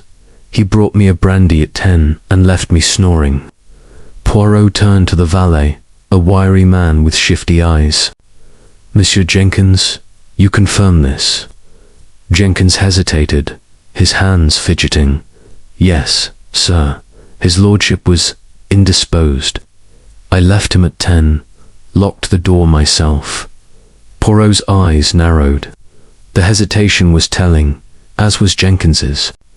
Refusal to meet his gaze. He dismissed them, his mind cataloguing the exchange. Ashby's alibi relied on Jenkins, whose loyalty might be bought or coerced. The cigarette case found under Ashby's table, bearing his initials, further implicated him, though its placement felt too convenient, as if staged. Poirot sought out Monsieur Lefebvre, the conductor, in the corridor. "Monsieur, the baggage car, has it been inspected since Mademoiselle Dubois's latest sighting?" Lefebvre shook his head. "Not thoroughly, monsieur. It is locked, accessible only by staff. But I can arrange an inspection." "Do so," Poirot said. "And check Lord Ashby's luggage. A long coat, perhaps, or anything unusual." Lefebvre departed, and Poirot made his way to the baggage car, a dimly lit space at the train's rear, stacked with trunks and crates. The door was locked, but a steward admitted him, his lantern casting flickering shadows.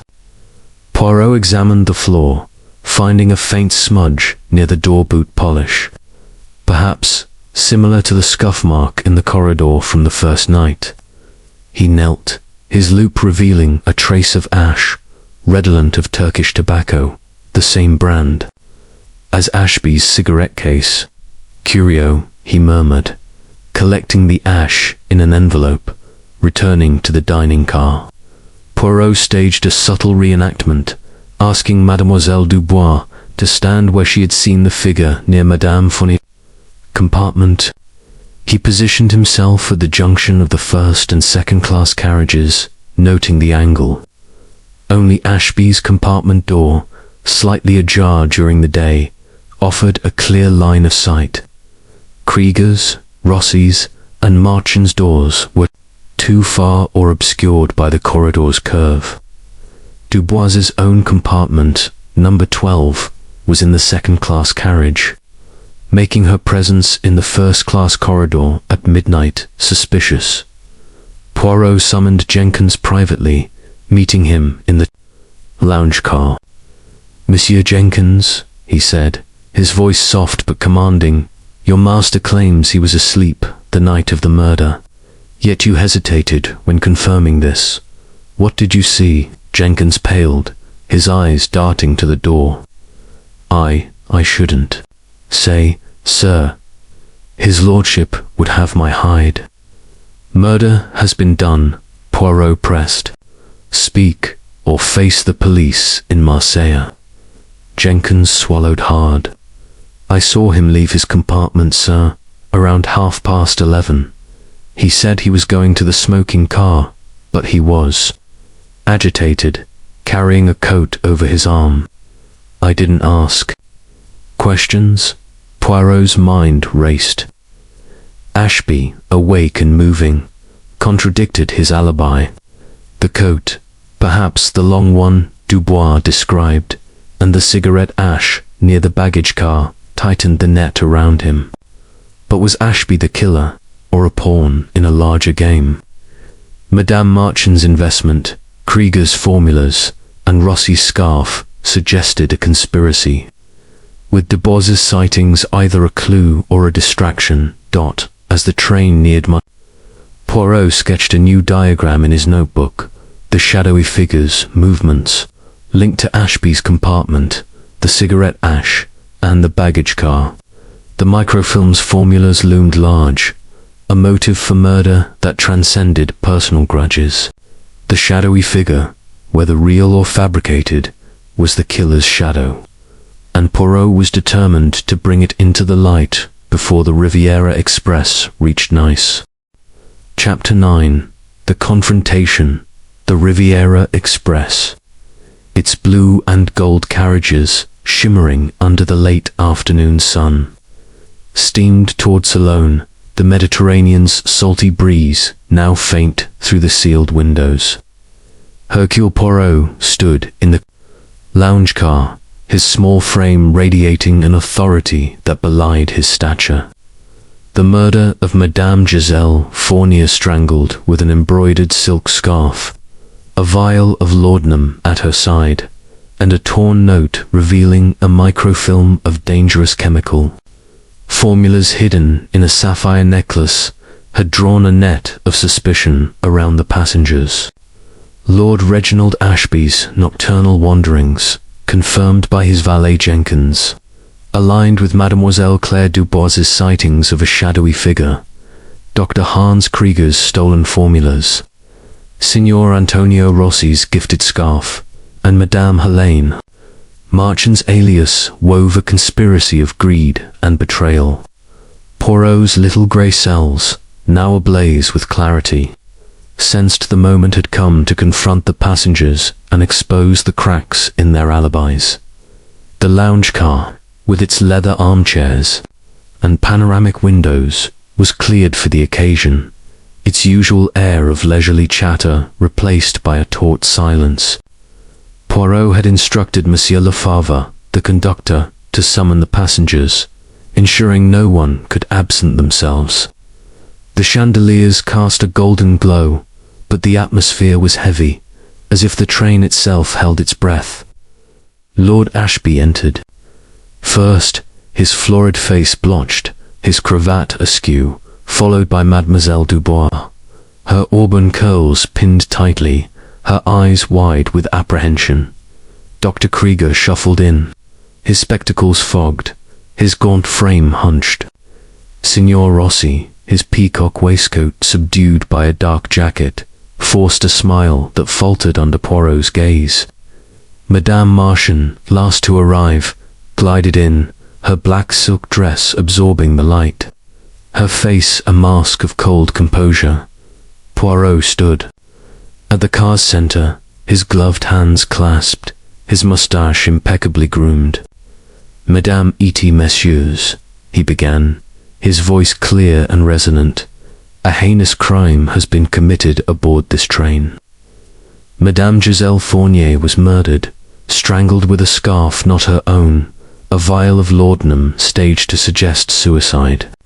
And a note, the truth lies in the sapphire, pointing to a microfilm of chemical formulas hidden in her necklace. The killer is among us, and I, Hercule Poirot, will reveal their guilt." A murmur rippled through the group. Ashby's hand trembled, spilling his brandy glass, which a steward swiftly cleared. Dubois gasped, clutching her pearl necklace. Spectacles slipped, and he pushed them up with a nervous jerk. Rossi's rings glinted as he shifted uncomfortably. Marchand's faint smile remained, her eyes unyielding. Poirot turned to Krieger, his gaze piercing. "Dr. Krieger, you confessed that the microfilm contains your formulas, stolen by Madame Fournier to blackmail you into refining a volatile compound. You claim you refused, yet your expertise with chemicals, perhaps including laudanum, places you at the scene. Why should we believe you innocent?" Krieger paled, his voice quavering. "Monsieur Poirot, I swear I did not kill her. Yes, I created those formulas, but after Munich, I vowed never to touch such work again. She threatened to expose me, but I fled rather than comply. I had no laudanum, no scarf." Poirot nodded, his expression unreadable, and turned to Mademoiselle Dubois. "Mademoiselle, you saw a shadowy figure, twice near Madame Fournier's compartment and the baggage car. Yet your presence in the first-class corridor at midnight, far from your own compartment, is curious. Are you a witness, or do you seek to mislead?" Dubois's eyes filled with tears, her voice trembling. "I saw him, monsieur, a tall man in a long coat. I was restless, walking to calm my nerves. I loved Giselle, she was my mentor. Why would I lie?" Poirot's mustache twitched. Her emotions seemed genuine, but her insistence on the figure's details felt rehearsed. He moved to Signor Rossi, whose forced bravado was crumbling. "Signor Rossi, you gifted a Florentine scarf, embroidered with orchids and lilies, to Madame Marching. That same scarf killed Madame Fournier. Was it your hand that tightened it, or did you supply it to another?" Rossi's face drained of color, his hands waving frantically. No, monsieur. I sent the scarf to Madame Marching as a token, months ago. I deal in art, not murder. If it was used, someone else took it, I swear." Poirot's gaze shifted to Madame Marching, whose composure remained unbroken. "Madame, you deny receiving the scarf, yet your alias, Claire Lefebvre, and your strained relations with Madame Fournier suggest a deeper role. Did she uncover a secret you could not allow to be revealed?" Marchand's smile widened. Faintly, her voice like ice. "Monsieur Poirot, you weave a fine tale, but I have no scarf, no motive. Giselle and I were acquaintances, nothing more. Your accusations lack proof." Poirot paused, letting the tension build, then turned to Lord Ashby. "My lord, your alibi for the night of the murder is false. Your valet Jenkins saw you leave your compartment at 11:30, carrying a long coat, matching Mademoiselle Dubois's description of the shadowy figure. A cigarette stub of your Turkish brand was found near Madame Fournier's door, and your cigarette case, left in the dining car, suggests carelessness or design. You owed Madame Fournier £5,000. Did you kill to silence her?" Ashby's face turned scarlet, his voice a roar. "This is outrageous, Poirot. I wondered, yes, to the smoking car couldn't sleep. The cigarette case was stolen. I tell you, I'd no reason to kill her. She was pressing for payment, but I was arranging it.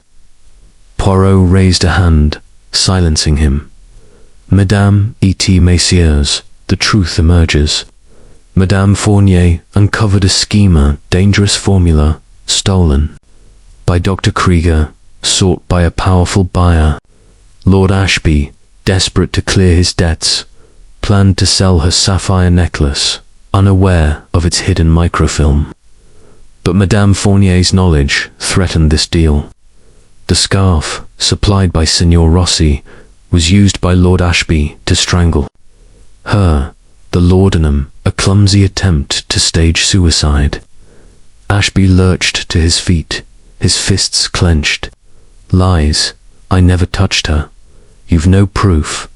Poirot's eyes gleamed. The proof, my lord, is in your movements, confirmed by Jenkins, and the cigarette stub, which places you at the scene. But there is more. He turned to the group. The open window was a misdirection, as the locked door proves the killer was inside. The scarf's embroidery, traced to Rossi's gift, links to another. He faced Madame Marchin, his voice like steel. Madame, you are the architect. Your investment with Ashby was a front to fund the formula's sale. When Madame Fournier discovered this, you supplied the scarf, knowing Ashby's desperation would drive him to act. Your alias concealed your true role, a broker of secrets. Marchin's smile vanished, her eyes flashing. You accuse without evidence, Poirot. I deny it all. Poirot nodded, as if expecting this. The evidence will come, madame. For now, I have said enough. The passengers dispersed, their faces etched with shock and fear. Ashby stormed out, followed by Jenkins. Dubois wept quietly. Krieger slumped in his chair, and Rossi muttered in Italian. Marching rose gracefully, her composure restored, but Poirot noted the tightness in her jaw. The confrontation had shaken the killer's mask and the Riviera Express. Now, a crucible of truth would soon yield its secrets. Chapter 10. The widows roll the Riviera Express. Its polished carriages, cutting through the twilight of the Quai d'Azur, approached Cannes, the Mediterranean's silvery glow now visible beyond the cypress-lined hills. Hercule Poirot stood in his first-class compartment, his gloved hands adjusting the knot of his burgundy tie, his dark eyes reflecting the weight of the case. The murder of Madame Giselle Fournier strangled with an embroidered silk scarf, a vial of laudanum at her side, and a torn note revealing a microfilm of dangerous chemical formulas had exposed a conspiracy aboard the train. Lord Reginald Ashby's debts and nocturnal wanderings, Mademoiselle Claire Dubois's shadowy figure, Dr. Hans Krieger's stolen formulas, and Signor Antonio Rossi's gifted scarf all pointed to a killer. Yet Poirot's little grey cells, now sharpened to a razor's edge, centered on Madame Helene Marchand, the enigmatic widow whose icy composure and alias concealed a pivotal role. The confrontation in the lounge car had cracked the passengers. Facades, Ashby's bluster, Dubois's tears, Krieger's fear, and Rossi's protests had revealed their vulnerabilities. But Marchand's faint smile and swift denials betrayed a mind accustomed to control. Poirot's accusation that she was the architect of the murder, using Ashby as her pawn and Rossi's scarf as the weapon, had elicited a flash of anger, quickly masked. Her alias, Claire Lefebvre, and her strained relations with Madame Fournier suggested a deeper secret, one tied to the microfilm's formulas and Ashby's failed investment. Poirot sensed the widow's role was not merely complicit but orchestrative, her web ensnaring the others. He reviewed his notebook, its pages dense with diagrams, the scarf's path from Rossi to Marchand, the microfilms linked to Krieger, Ashby's cigarette stub near the crime scene, and Dubois's sightings. The torn note, "The truth lies in the sapphire," had led to the microfilm, but the scarf's embroidery held another clue. Poirot recalled Rossi's admission of gifting the scarf to Marchand, and her denial rang hollow. He resolved to uncover proof of her possession, a tangible link to the murder weapon. Summoning Monsieur Lefebvre, the conductor, Poirot requested access to the train's telegraph, intending to contact a contact in Florence about the scarf's origin. "Monsieur Lefebvre," he added, "search Madame Marchand's compartment discreetly. Look for any trace of the scarf's packaging or correspondence with Rossi." Lefebvre, his face etched with fatigue, nodded. "It will be difficult, monsieur, but I will try. Her compartment is locked when she is absent." "Use your master key," Poirot said softly, "but take care she is formidable." As Lefebvre departed, Poirot made his way to the dining car, where the passengers, now wary of one another, dined in near silence. The chandeliers cast a muted glow, and the scent of roasted quail mingled with tension. Lord Ashby, his florid face pale, avoided eye contact, his valet Jenkins hovering nervously. Mademoiselle Dubois, her auburn curls loosened, stared at her plate, her earlier theatrics subdued. Dr. Krieger, his spectacles fogged, sipped water, his hands trembling. Signor Rossi, his rings glinting, spoke little, his gaze flickering to Marchand. The widow, in her black silk dress, ate with precise movements, her face a mask. Though Poirot noted a faint tightening of her lips when he entered, he took a seat, declining dinner in favor of a tisana verbena, and observed, Marchand's composure was a fortress, but every fortress had a weakness. He recalled her heated exchange with Ashby about their investment venture. She had said that was to save him. Poirot's mind turned to the microfilm's formulas. A commodity worth killing for. Was Marchand brokering their sale, using Ashby's desperation to fund the deal? And had Madame Fournier, with her knowledge of the scheme, become a threat too dangerous to ignore? Lefebvre returned, slipping Poirot a folded note. "Monsieur, I found this in Madame Marchand's wastebasket," he whispered. "It was torn, but I pieced it together." Poirot unfolded the note, his eyes scanning the text, a receipt from a Florentine weaver, addressed to Madame H. Marchand for a silk scarf with orchidandely embroidery, dated 6 months prior. The initials A.R. Antonio Rossi were scrawled in the margin, confirming his involvement. Poirot's moustache twitched. Here was proof, fragile but damning, of Marchand's lie. He approached her table, his voice low but commanding. "Madame Marchand, a word, if you please." She rose, her movements fluid, and followed him to the lounge car, now empty save for a steward polishing glasses.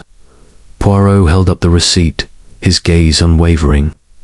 "Madame, you denied receiving a scarf from Signor Rossi, yet this receipt, found in your compartment, proves otherwise. The scarf that killed Madame Fournier was yours. Why did you lie?" Marchand's eyes flashed, but her voice remained steady. "Monsieur Poirot, you overstep. That receipt proves nothing. I may have ordered a scarf, but I never received it. Perhaps Rossi sent it elsewhere or kept it himself." And yet Poirot pressed, "Your alias, your investment with Lord Ashby, and your enmity with Madame Fournier suggest a deeper truth. She uncovered your scheme, Nan. A scheme to sell Dr. Krieger's formulas, using Ashby's debts as leverage. When she threatened to expose you, you acted." Marchand's smile returned, cold and sharp. You weave a fiction, monsieur. I am a widow, not a criminal. Prove your accusations, or leave me be. Poirot inclined his head, dismissing her, but his mind raced. The receipt was a chink in her armor, but more was needed. He sought out Rossi, finding him in the smoking car, his flamboyance dimmed by fear. Signor Rossi, Poirot said, the receipt for the scarf, bearing your initials, has been found. You sent it to Madame Marchand. Did she ask you to procure it for the murder? Rossi's face crumpled, his rings clinking as he clutched the armrest. No, monsieur. I sent the scarf as a gift, as I told you. But she asked me to keep it. Quiet, said it was a surprise for a friend. I thought nothing of it until now. Poirot's eyes narrowed. And this friend was it Madame Fournier? Rossi shook his head vehemently. I don't know, Helene, Madame. Marchand, she is persuasive. She buys my art, funds my business. I do as she asks. Poirot dismissed him, his suspicions confirmed. Marchand had manipulated Rossi, using the scarf as a tool, perhaps knowing its traceability would shield her. He returned to the dining car, where Ashby, now alone, stared into his glass. Poirot sat opposite, his voice soft but piercing. My lord, your investment with Madame Marchand was it to fund the sale of Krieger's formulas. Did Madame Fournier's knowledge of this drive you to kill? Ashby's eyes widened, his voice a hoarse whisper. I needed the money, Poirot. Helene promised a fortune, said the formulas were worth millions. Giselle found out she threatened to ruin us, but I didn't kill her. Helene, she planned it all. Poirot's mind crystallized. Marchand was the puppeteer, orchestrating the murder through Ashby's desperation and Rossi's complicity. The open window, the laudanum, the scarfall were her design, misdirections to obscure her role. The microfilm, hidden in the sapphire, was her prize, and Madame Fournier's death her price stopped as the train neared Cannes. Poirot sketched a final diagram, marching at the center, with Ashby, Rossi, and Krieger as her pawns. The widow's role was clear, but the French police, boarding it nice, would need irrefutable proof. Poirot closed his notebook, his little grey cells alight with resolve. The Riviera Express was a stage, and Madame Marchand's curtain was about to fall. Chapter 11. The Arrest the Riviera Express. Its blue and gold carriages bathed in the soft glow of dawn, glided into the station at Nice, the Mediterranean sparkling like a sheet of sapphire beyond the platform. Hercule Poirot stood in the corridor of the first-class carriage, his charcoal suit immaculate, his moustache perfectly groomed, his dark eyes reflecting the culmination of a relentless pursuit. The murder of Madame Giselle Fournier's strangled with an embroidered silk scarf, a vial of laudanum staged beside her, and a torn note revealing a microfilm of dangerous chemical formulas had unraveled a conspiracy of greed and betrayal.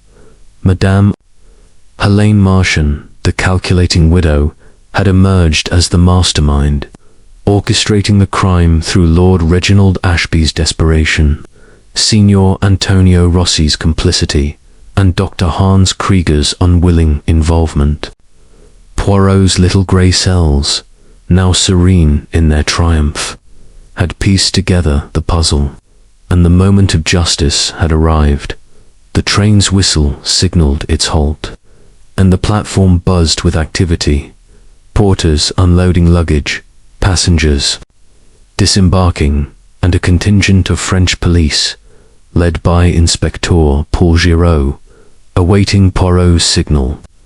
Poirot had telegraphed Giraud from Cannes, detailing the evidence, the microfilm hidden in Madame Fournier's sapphire necklace, the Florentine scarves, receipt linking Marshing and Rossi, Ashby's cigarette stub and false alibi, and Krieger's stolen formulas. The dining car, cleared of its breakfast service, served as the stage for the final act, its crystal chandeliers dimmed, its tables bare save for a single vase of lilies. Poirot had instructed Monsieur Lefavre, the conductor, to assemble the passengers one last time. Lord Ashby entered, his florid face ashen, his hands trembling as he clutched a handkerchief. Mademoiselle Claire Dubois followed, her auburn curls loosened, her eyes red from tears. Her earlier theatrics replaced by genuine relief. Dr. Krieger, his spectacles polished but his frame still gaunt, shuffled in, his gaze fixed on the floor. Signor Rossi, his peacock waistcoat abandoned for a plain suit, forced a weak smile, his rings absent. Madame Martian, last to arrive, glided in. Her black silk dress a stark contrast to the car's warmth, her face a mask of icy defiance. Poirot stood at the car's center, his small frame commanding silence. Madame, et messieurs, he began, his voice clear and resonant. The murder of Madame Giselle Fournier has been solved. The killer sought to silence her knowledge of a dangerous schema, chemical formula, stolen by Dr. Krieger, intended for sale to a foreign buyer. The truth, as Madame Fournier wrote, lay in the sapphire, where a microfilm revealed the plot. The scarf, the laudanum, the open window, all were misdirections, crafted by a mind of ruthless precision. He turned to Krieger, whose shoulders sagged. Dr. Krieger, your formulas were the prize, stolen by Madame Fournier to prevent their misuse. You refused her demands to refine them, but your past gave her leverage. You are guilty of concealment, but not murder. Krieger nodded, his voice barely audible. I will cooperate, Monsieur Poirot. I seek only atonement. Poirot faced Mademoiselle Dubois, whose tears flowed freely. Mademoiselle, your sightings of a shadowy figure were genuine, though exaggerated by fear. You saw a man, tall, in a long coat, Lord Ashby, driven by desperation. You are innocent, but your silence protected no one. Dubois sobbed, clutching her pearl necklace. I was afraid, monsieur. I meant no harm. Poirot's gaze shifted to Rossi, whose bravado had vanished. Signor Rossi, you supplied the scarf, a gift to Madame Marchang, knowing it was meant for a friend. Your complicity in her scheme makes you an accessory, but your hand did not tighten the knot. Rossi slumped, his voice hoarse. I was a fool, monsieur. She promised wealth, and I obeyed. Poirot turned to Ashby, whose face was a mask of panic. My lord, your debts drove you to act. You owed Madame Fournier £5,000, and her knowledge of your scheme with Madame Marching threatened ruin. Your cigarette stub, your false alibi, and your valet's testimony place you at the scene. You strangled her using the scarf, supplied by Rossi, believing it would clear your debts. Ashby lurched to his feet, his voice a roar. No, I didn't. Helene made me do it. She said it was the only way. He collapsed, sobbing, as Jenkins restrained him. Poirot's eyes, now like steel, fixed on Madame Marching. Madame, you are the architect. Your alias, Claire Lefavre, concealed your role as a broker of secrets. Your investment with Ashby was a front to fund the formula sale. When Madame Fournier uncovered this, you supplied the scarf, manipulated Ashby's desperation, and staged the scene with laudanum and an open window to mislead. The receipt for the scarf, found in your compartment, and your initials on Rossi's records, seal your guilt. Marchand's composure cracked, her eyes blazing with venom. "You are clever, Poirot, but you underestimate me. Yes, I planned." Giselle was a meddling fool, threatening to ruin everything. The formulas were worth millions, and Ashby was a willing tool. But you'll never prove it in court.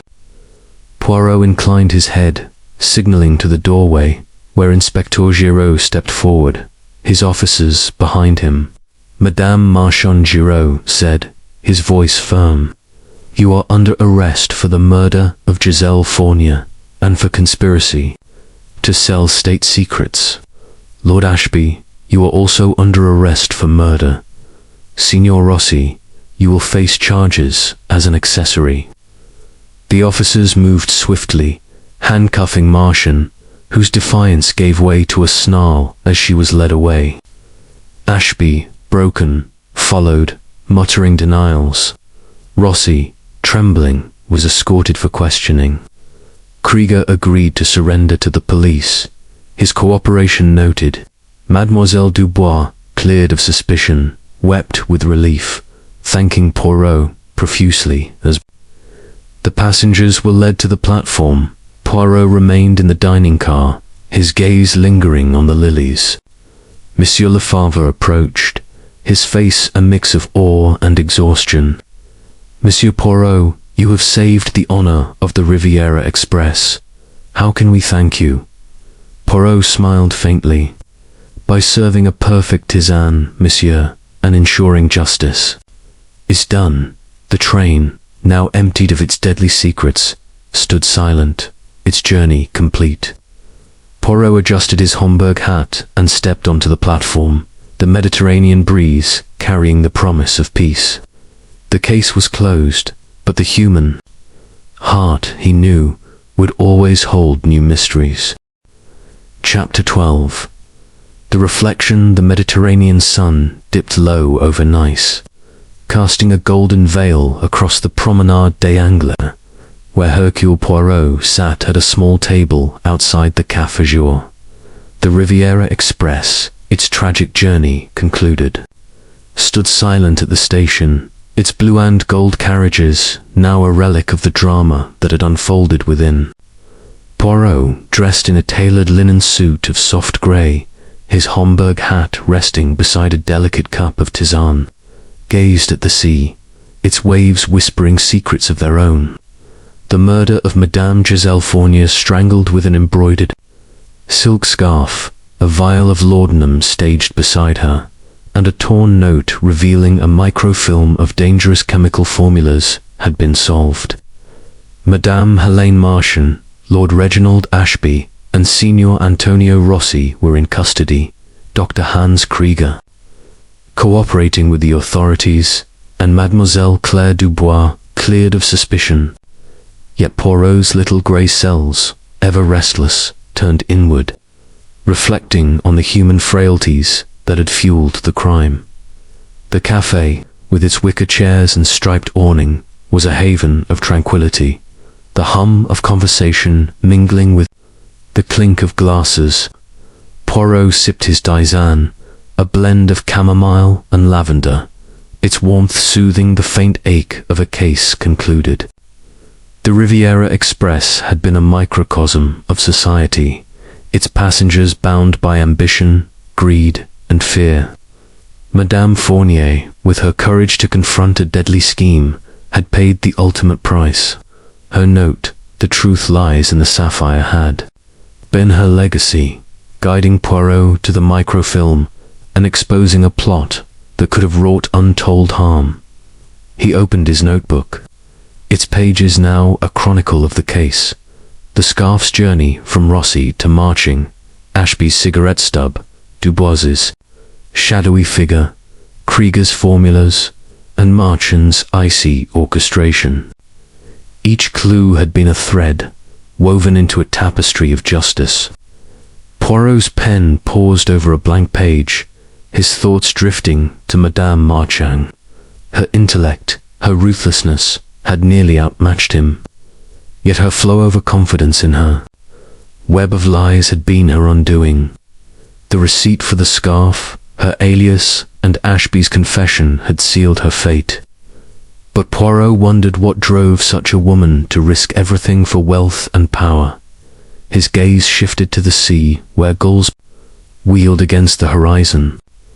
Lord Ashby's desperation, born of debts and folly, had made him a pawn, his hands tightening the scarf under Marchand's command. Rossi, seduced by promises of patronage, had supplied the weapon, his complicity a stain on his flamboyant soul. Krieger, haunted by his past, had sought redemption, his cooperation a step toward absolution. And Dubois, her fear genuine but her theatrics a shield, had glimpsed the truth without grasping its weight. Each passenger, Poirot mused, was a mirror of human weakness, their motives as complex as the sea's depths. A waiter approached, offering a newspaper, but Poirot declined with a polite nod. The world's headlines held no interest today. The Riviera Express had been his universe, its mystery his sole concern. He recalled Madame Fournier's face, radiant in her youth on the Paris stage, now serene in death. Her summons had drawn him into danger, yet it was her trust in his intellect that had spurred him to triumph. Mon cher Hercule, she had written, and those words lingered, a reminder of the bond that had driven him to seek justice. Poirot closed his notebook, his fingers tracing its leather cover. The case had tested his method order, precision, the relentless pursuit of truth. The open window, the laudanum, the shadowy figure, all had been Marchand's sleight of hand. But Poirot's little grey cells had seen through the illusion. He smiled faintly, a rare moment of self-satisfaction. The Riviera Express, for all its tragedy, had reaffirmed his faith in reason, in the power of the mind to unravel even the darkest secrets. The sun sank lower, painting the sky in hues of rose and amber. Poirot rose, adjusting his hat, and strolled along the promenade, his cane tapping lightly against the stone. Nice, with his elegance and vitality, was a fitting coda to the case.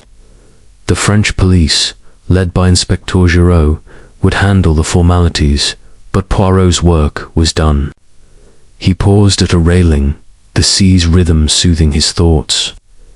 The human heart, he reflected, was a puzzle more intricate than any crime.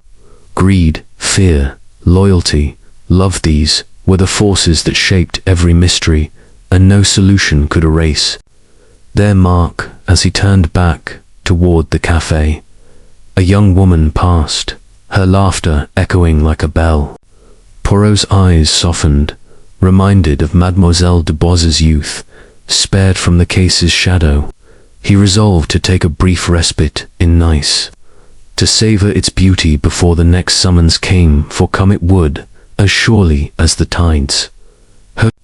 Poirot, with his little grey cells and unyielding sense of justice, was ever ready for the challenge. He returned to his table, ordering another tisane, and raised the cup in a silent toast to Madame Fournier. Her courage had thwarted a dangerous plot, her memory a beacon in the darkness. The Riviera Express had delivered its passengers to their fates, and Poirot, its unlikely hero, stood poised for the next journey, wherever it might lead. The end.